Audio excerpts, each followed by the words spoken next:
Hello, I'm Alex Pock, music director of the Spree Orchestra, and I have with me a composer most highly accomplished with a diverse range of interests and capabilities. That's Zosha Di Castri.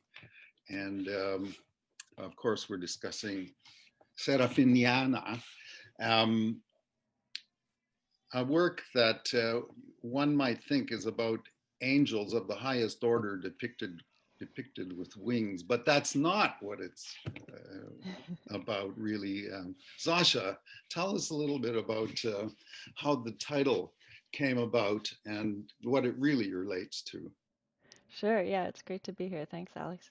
Yeah, writing this piece was really wonderful to work with Esprit on this composition, and the title actually came at the very end because what I started out with was a trip to the library, actually. And at the time, I was studying at Columbia University, and I was exploring their rare books department, and I stumbled across this very mysterious book called the Codex Serafinianus, and that's sort of the link to the title of the piece.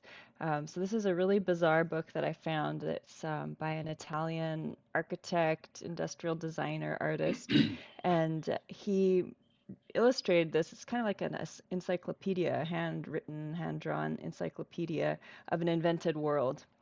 And it has the most strange images I'd ever seen. And it has an invented script where he's kind of created his own language that looks almost like ropes and knots that are tied that seem to run throughout the book. And the kind of imagery is, very, some of it is, flora and fauna and fashions and foods and physics. It's just really, divided into these chapters with these amazing drawings of bleeding fruit and trees that swim and these strange hybrid creatures. So this really caught my imagination, and I thought it would be a interesting starting point for a piece, especially that feeling of being in this sort of surreal atmosphere and being completely intrigued, kind of like when you're a kid and you open something and you know that there's sense to it, but you don't have the language skills to decode it. I wanted to see if I could do something like that with the music. So this is sort of my tribute to Serafini's book in music. Well, it's certainly a fascinating piece and very complex and sophisticated with great detail. And there's a great virtuosity involved in it, but it's not obvious virtuosity in a way, particularly in the solo amplified violin part. Um, I think that the wide range of techniques that are available in the modern concert world are employed, but it's mixed with electronic sounds, and the amplified violin itself presents a new sound world. Um, how did you develop this? I mean, did you work with the soloist in advance, or how did you imagine? How did you get to the point of imagining this particular instrument, the way it's presented? And I must say, really beautifully integrated into this picture. I mean, it's not like the violin is a separate entity. It's blended into the surreal world that you've created.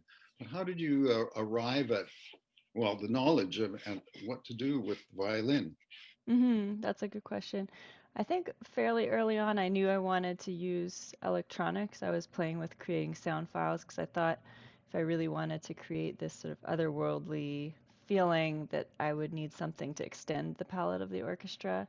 But I wanted it to have a very fused sound so it didn't feel sort of slapped on top. At least that was the idea. So as I was composing the piece, I was also working in Logic Pro, a software that I often use to develop these kind of strange sounds. And then I thought at one point maybe it would sound too separate, and that's when I started imagining the idea of at least one instrument that would be amplified that would kind of serve as a bridge between those two worlds to help connect to the orchestra, the live players on stage. And so I had started doing some experiments with a violinist here in New York City. Her name's Claudia Scheer. She's actually originally from Canada, from Alberta, the same province that I'm from. And we had met in Banff one summer working on a piece together and had continued our collaborations doing chamber music in the city. So I think that was also really helpful to have her to bounce ideas off of and to make some recordings and test it out and get her feedback. So yeah, she definitely became a really important part of And this of course, piece. she is the one that performed in Yeah, this yeah, recording. So yeah. It we're was very great that she pleased was able to come about to that. Toronto. There's a really interesting aspect of the piece related to different perceptions of time. Can you talk about that a bit, and then how you related the sonic developments to time? Sure, yeah. I guess this piece is a little bit different for me from some of my other work. It's structured in three movements, and there are these sort of quasi-improvisatory sounding solo violin bridges that connect the movements. But I wanted throughout the different parts of the piece to have different senses of time. So at times it feels very free, where even though it's fully notated, there's a lot of fluctuation in the tempo, or the rhythmic writing is such that it gives the illusion of improvisation. And then there's other parts that are very rigid, which I kind of see as more like clocked time. And in fact, there is one texture where I was actively trying to evoke the sounds of a clock, and it kind of that type of music comes back at 3 points in the piece. It's kind of a reminder of real time, I guess, for the listener. So using things like colegno battuto, the wood of the bow on the string, very dry, plucked sounds, getting the harpist to tap on the wood of the instrument, and then certain percussion instruments like bongos, I think muted triangle, ratchet. So it has this very kind of mechanical quality to it. They're just these short little inserts that come into the music. And then the last movement, which I included in the excerpt for Soundbites, it has this very drifting, stretched quality. So I sort of took a similar passage of music, but it comes back repeated each time, sort of lengthened in a different way or compressed. So it has this sort of warped quality where you feel like you're hearing the same thing, but the time is always kind of contracting and flexing. So yeah, in this piece, I was actively trying to explore how we can have those varied experiences of time, even within a single piece of music. Mm-hmm. And you used sound files in this work as well. And again, it's so well; those sounds are so well blended into the orchestral textures and the texture, even with the soloist. How did you conceptualize that? Like, it's almost imperceptible from my point of view. It's really interesting that it's just felt more than you know observed objectively. And in fact, you've created an environment. And how did you conceptualize the sound file aspect of it? Hmm. I'm glad that's your impression. That was the goal. Um, I saw it as really just extending the orchestra. So I'm using samples of instruments. There's not a lot of, weird or very artificial electronic sounds. It's usually instrumental samples that are sometimes stretched. And I generated multiple sound files that are triggered at different points in the piece. So there's somebody at a laptop that's following along with the score, and they know when to do that. And then there's the amplified violin and harp. I think we had amplified the harp a little bit as well. So that's technically how it's happening, using a max patch. That's what we had determined. But yeah, the idea was that it just sort of adds to the sound, and often in some ways it's doubling what the orchestra is doing. So in the orchestration, I've written something that's sort of a transcription of what's in the sound file, but the sound file helps to, I can add more reverb, or I can kind of put very subtle effects on it that gives it that slightly otherworldly quality. Mm-hmm. um, I know that you have been involved with cross-disciplinary artistic activity, both performance art and kind of theatrical things, and invented instruments, etc. Um, So how did that influence this piece, and how has this piece then gone on to influence other things? I mean, this I remember that you were writing this piece at the time when you had just moved to New York, and it was a very busy time. And I have to say, it's very calm. And I mean, it doesn't sound like it's like from a frantic part of your life, but where were you in your Yeah. thinking and life at this time? And what did this piece mean, coming Yeah. from the background you had, and at this point and where you got to now? Yeah. I mean, I guess I've always been drawn to other art forms for inspiration, either just to take from that for my own composition or to work with other artists to create something more collaborative.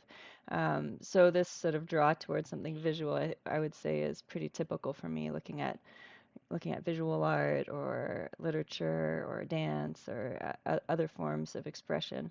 Um, I guess at this point, though, when you wrote when I was writing this piece, it's sort of funny that you should say that you find it's calm, because when I opened up my file with this piece, I immediately started to feel really anxious. It like brought me back to that moment of writing this and wondering whether I'd be able to finish. And so it was a strange moment for me. I was in sort of near the end of my studies, my doctoral studies, and a job opportunity came up, and I had to kind of pause writing the piece because it seemed like a pretty huge opportunity for me. And then I shortly after that found out I had to defend my dissertation in order to get the job. And then I found out I was pregnant. And so it was just, a lot with this piece, all these things compiled. Um, so yeah, there is a lot going on there. I think when I listen back to the piece, it feels kind of like I'm processing through something. And to go back to what we were saying about the form, it's a different sort of form to me. It is really like that experience of discovering the book, where you're sort of sifting through these different worlds or passing through different spaces. The fact that Serafini is an architect is not lost on me. So it's a different way of hearing than, this is the first movement of a concerto or the second, it doesn't have that same kind of arc to it. It has maybe more of a searching quality. And maybe that also relates to where I was at in my life in that moment, really trying to figure out, okay, what's next? What am I doing here? Where do I want to be going? Um, and in terms of how it might influence what has happened since then, I mean, I think in terms of I've written several other orchestra pieces since this one, and I think I learned a lot through writing this piece in terms of orchestration. And actually, recently I wrote a piece for the Montreal Symphony in 2018-19 called Hunger, and that was a project to write a piece for a silent film, which was also from the 70s. Interestingly, this book that I've been talking about is also from the 70s, and it has a very surreal quality. And I think I went back to this piece and sort of mined it Mm. for ideas, or figured out, okay, what worked, what didn't work so well, in terms of kind of getting that elastic, surreal quality. So I would say I see an influence there in terms of the orchestral writing. And then in terms of just writing for live musicians and electronics, I think it was also a learning experience. And a piece that I wrote, I guess, when was it? Maybe a couple of years after this one, was Takatipo, a big 25-minute work for two pianists and two percussionists that Yarnwire performed here in New York City. And that involved live element and sort of theatrical element and electronics. And I think that a lot of that was influenced by these experiments and figuring out what worked and what blended well, and how to get those parts coordinated in a live performance. When I said it has a sense of calm, I think what I was really getting at is that it draws you in Mm. and you are carried with it. And so you're not struggling to, I mean, that's my sense of when I Hmm. listen to it now. Not when I was conducting it, Yeah. maybe it didn't quite feel that, because there's so much to get There's a at. lot. There's so much Yeah. detail and coordinating and balancing things. But that's when I listen to the piece now, that's the sense I have. It draws you in. So where are you going now? Like, what kind of interesting new projects have you got lined up Oh, I've got several things I should be working on. aside from your family Yeah. adventures?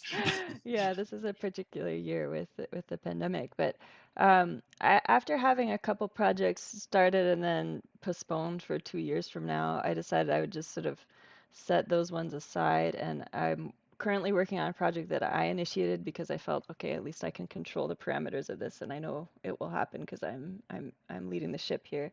So I got a grant from the Canada Council to do a podcast on music and motherhood, and I'm Mm, interviewing different musicians because it's often sort of, I feel like it's one of the last taboos in our industry where we don't really actively talk about it, and it's often something that women feel they have to choose between a serious career and as a professional musician.